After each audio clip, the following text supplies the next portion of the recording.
जय हिंद साथियों। Indian education study में आपका स्वागत है।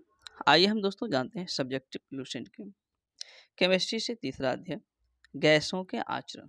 तो हम दोस्तों इस वीडियो में जानेंगे गैसों के आचरण के संबंध में और इसमें कुछ महत्वपूर्ण नियम सब दिए हुए हैं, जैसे कि बॉयल्स का नियम। अगर हम बात करें दोस्तों बॉयल्स के नियम का, तो बॉयल का जो नियम है यह अस्थिर ताप पर गैसों की नियत मात्रा का आयतन उसके दाब के व्युत्क्रमानुपाती होता है और उसे ही दोस्तों बॉयल्स का नियम कहते हैं। तो बॉयल्स का नियम में क्या हो जाएगा, अस्थिर ताप पर गैसों की नियत मात्रा का आयतन उसके दाब के क्या होता है दोस्तों, व्युत्क्रमानुपाती होता है।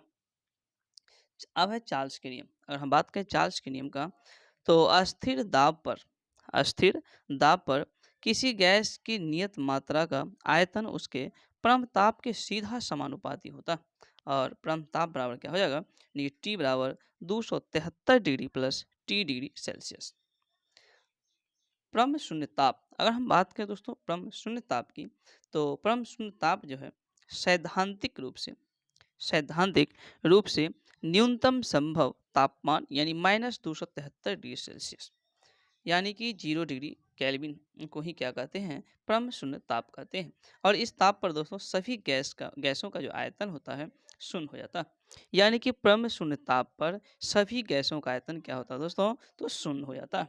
और परम शून्य ताप की हम बात करें तो सैद्धांतिक रूप से जो है न्यूनतम तापमान होता है जो कि -273 डिग्री सेल्सियस होता है और इससे जो है न्यूनतम तापमान नहीं हो सकता। और केल्विन की हम बात करें 0 डिग्री केल्विन में हो जाएगा परम शून्य ताप।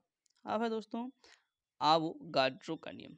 अगर हम बात करें आवोगाड्रो के नियम की, तो समान ताप एवं दाब पर सभी गैसों के समान आयतन में अणुओं की संख्या दोस्तों क्या होता है, समान होती है।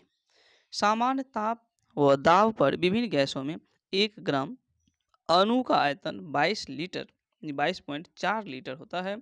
वो इस 22.4 लीटर में 6.022 गुना 10⁻23 अणु होते हैं। आदर्श गैस की ऊर्जा मूल की संख्या पर निर्भर करती है।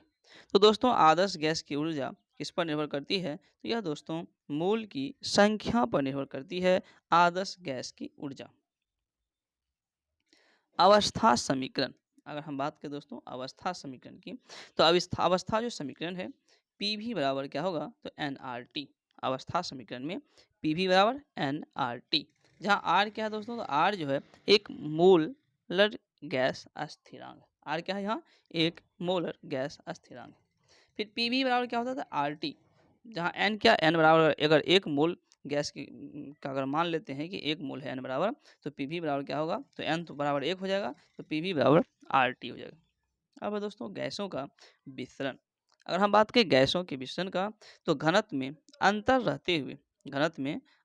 रहते हुए पृथ्वी के गुरुत्वाकर्षण के विरुद्ध गैसों के आपस में मिलने जुलने की स्वाभाविक प्रक्रिया को ही विसरण कहते हैं। ग्राहम के गैसीय विसरण का नियम के बारे में जानेंगे दोस्तों। ग्राहम का गैसीय विसरण नियम, तो नियत ताप एवं दाब पर गैसों के विसरण की आपेक्षिक गतियां उसके घनत्वों अथवा अनुभार के वर्गमूल के व्युत्क्रमानुपाती होता है। यानी क्या हो जाएगा दोस्तों, R1/R2 इक्वल टू √D2/D1 बराबर क्या होगा, √M2/M1। जैसे कि RH/R0 यानी कि RH/RO बराबर √16/1, तो 16 का वर्गमूल क्या 4 हो जाएगा और 1 का वर्गमूल 1 ही, तो 4/1 यानी कि RH बराबर क्या होगा 4R0। अतः हाइड्रोजन गैस की विसरण की गति ऑक्सीजन गैस के विसरण की गति के 4 गुना अधिक होता है दोस्तों।